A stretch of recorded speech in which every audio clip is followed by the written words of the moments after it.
Hi friends, கடந்த வீடியோவில் நம்ம மதுரையிலேருந்து திருச்சி வரைக்கும் மதுரை பெங்களூர் வந்தே பாரத் எக்ஸ்பிரஸில் வந்துட்டு ட்ராவல் பண்ணி வீடியோ பண்ணியிருந்தோம்.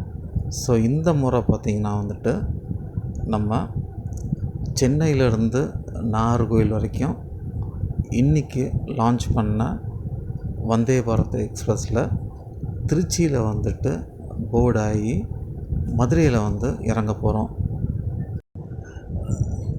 ஸ்கெடியூல்டு டைமோட ஆல்மோஸ்ட் ஒரு 2 hours லேட்டாக தான் திருச்சி ஜங்ஷனுக்கு ட்ரெயின் வந்து ரீச் ஆனது.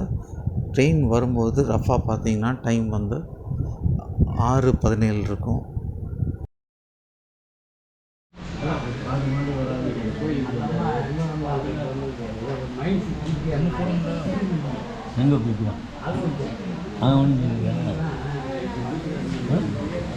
இந்த ட்ரெயின் நார்மல் ரன்னில் வந்து சென்னை எக்மோர்லேருந்து நாகர்கோவில் வரைக்கும் ட்ராவல் ஆகும். பட் இன்றைக்கி இன்னாகுரல் டேனால் வந்துட்டு சென்னை சென்ட்ரல்லேருந்து ஃப்ளாக் ஆஃப் பண்ணியிருக்காங்க.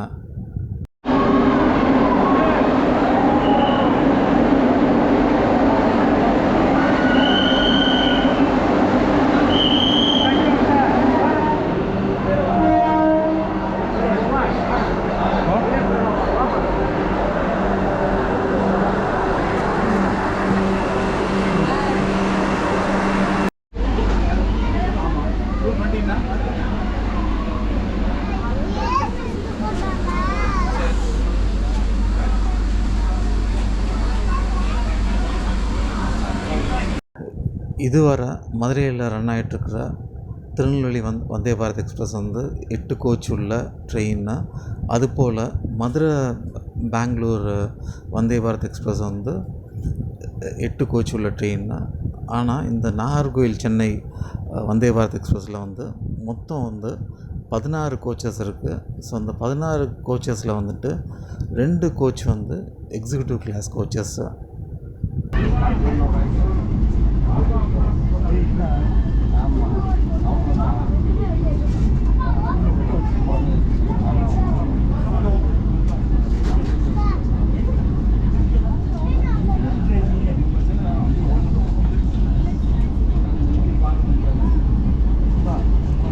ரெகுலர் ரன்னில் இந்த ட்ரெயின் வந்துட்டு மதுரை வரைக்கும் பார்த்திங்கன்னா வந்துட்டு உங்களுக்கு வெளிச்சமாக இருக்கும். ரீசன்னு 6:10 வந்துட்டு சாயந்தரம் மதுரை வந்து சேர்ந்துடும்.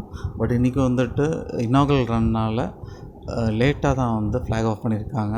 ஸோ அதனால் ஆல்மோஸ்ட் திருச்சி கிட்டேயே வந்துட்டு இருட்டிருச்சு.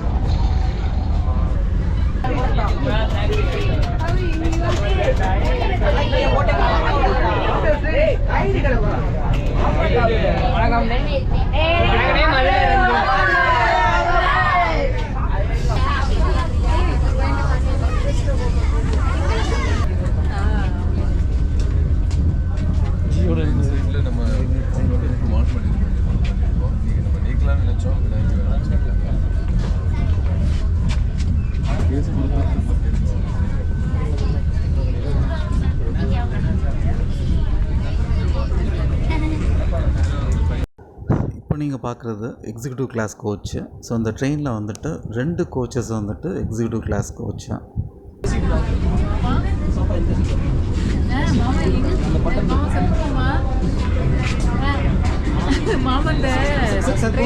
வந்தே பாரத் ட்ரெயின் லான்ச் பண்ணியிருக்காங்கல்ல, இங்கே வந்தே பாரத்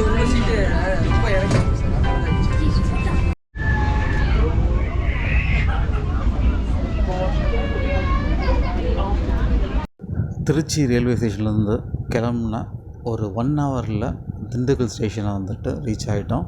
ஸோ இங்கேயும் பார்த்திங்கன்னா திண்டுக்கல் மக்கள் வந்துட்டு சரியான செலிப்ரேஷனில் ஈடுபட்டு இருந்தாங்க.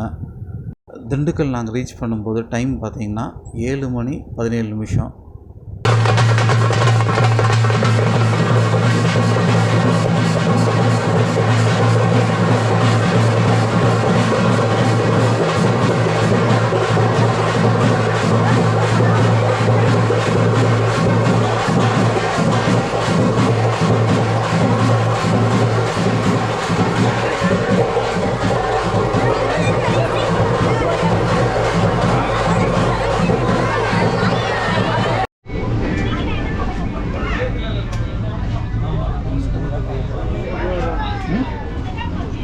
வெளிச்சமாக இருக்கும், கரெக்டாக இருந்துச்சு.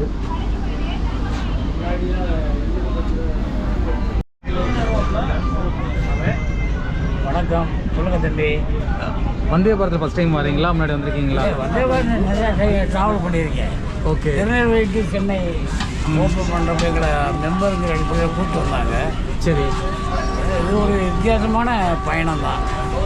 நம்ம காரணம், நம்ம ஆரம்ப காலத்துலேருந்து சிட்டிங் சீட்டு, ஸ்லீப்பர் சீட்டு, ஏசியில் போனோம். இது வந்து ஒரு பயணம் வந்து விமானத்தில் போகிற அளவுக்கு உள்ள தோற்றமாக இருக்குது. சீட் அரேஞ்ச்மெண்ட்டு, மற்ற பேசஞ்சர்களுக்குள்ள உபசரிப்பு எல்லாமே நல்லா இருக்குது. என்ன இதனுடைய முக்கியமான ஒரு விஷயம், கவனிக்கப்பட வேண்டிய விஷயம், இந்த அன்னைக்கு காலையில் தொடங்கி வச்ச மதுரை பெங்களூர் வந்தே பாரத் வந்து திண்டுக்கல் to திருச்சி வழியாக போகிறதுனால பொதுமக்கள் வந்து ஒரு 200 கிலோமீட்டருக்கு கூடுதலான பிரயாணத்தை சந்தித்தும் கூடுதலான கட்டணத்தையும் செலுத்த வேண்டியிருக்கு. அதை வந்து நம்ம ஏற்கனவே இப்போ இஎன்ஐ பிடிஐ செய்கிற நான் சொன்னேன். அன்வான்டாக இந்த வண்டியை வந்து தேவையில்லாமல் அந்த பக்கம் கொண்டு போகிறாங்க. திருச்சிக்காரங்களுக்கு பெங்களூர் போகிறோம்னா திருச்சி டு பெங்களூர் வண்டி தனியாக வந்தே பார்த்து விட்டுற வேண்டியதுதான்.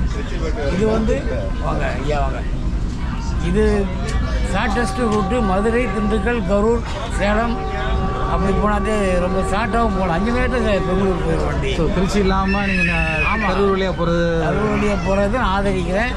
இதுக்காக மத்திய அமைச்சர் பண்ணிக்க ஐயா சோமண்ணா வந்திருந்தார். தோடைய கோரிக்கையெல்லாம் உடனே ஏற்பாடு பண்ணி செய்யக்கூடிய அவர்கிட்ட ரெஜிஸ்ட்ரேஷன் பண்ணியிருக்கோம். அஸ்வினி வைஷ்ணவ் சார்ட்டையும் அவர் எங்களோட ஜனதாவில் ஒன்றா இருந்தவர், ஒரு ஐஏஎஸ் அதிகாரி. அவர்கிட்டையும் இந்த கோரிக்கை ரெப்ரசன்ட் பண்ணுவோம். காரணம் திருச்சி மக்களுக்கு திருச்சி டு பெங்களூர் வண்டி போகிறதுன்னா திருச்சி டு பெங்களூர் தனியாக விட்டுட்டு போயிடலாம். இதை போய் இங்கே சுற்றி இங்கே சுற்றி போக வேண்டிய அவசியம் இல்லை. இந்த கோரிக்கையை உரிய வலியுறுத்துவோம். ஏன்னா மதுரைக்கு டு பெங்களூர் தான் விட சொல்லி தான் நம்ம கோரிக்கையை கொடுத்துக்கிட்டே இருக்கோம். ஒவ்வொரு மீட்டிங் நான் பேசிக்கிட்டே இருக்கேன்.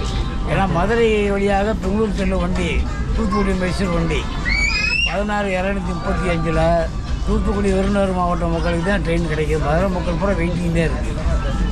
அதனால் இந்த வந்தே பாரத்தில் முழுமையாக மதுரை மக்கள் பயன்படுத்துறதுக்கு மதுரை டு பெங்களூர் வண்டி தனியாக செப்பரேட் பண்ணி விடணும். இதுதான் நம்முடைய கோரிக்கை. சரி சார். மற்றபடி பயணம் எப்படி இருந்தது? பயணம் நல்லா இருக்குது சார். பயணம் நல்லா இருக்குது. கட்டணங்கள் கொஞ்சம் கூட இருந்தாலும் பயண அலுப்பு தெரியவில்லை. ஓகே. மற்றபடி உள்ள சர்வீஸ் எல்லாமே எல்லாம் நல்லா இருக்குது. எல்லாமே நல்லா இருக்குது. எல்லாம் நீட்டாக இருக்குது. சுகாதாரமாக பராமரிக்கிறாங்க. எல்லாம் ஸ்நாக்ஸ் எல்லாம் கொடுத்துட்றாங்க. அந்த அரேஞ்ச்மெண்ட்லாம் கரெக்டாக இருக்குது. இந்த பயணம், இந்த வண்டியை சுற்றி விடுறதே இப்போ ஒரு பெரிய டிராபேக். சரி சார், தேங்க்யூ சார். அகெயின் திண்டுக்கல்லேருந்து மதுரைக்கு வர்றதுக்கு பார்த்திங்கன்னா ரஃபாக வந்து ஒரு 55 மினிட்ஸ் ஆச்சு. ஸோ நம்ம சீக்கிரம் மதுரையும் வந்து ரீச் ஆக போகிறோம்.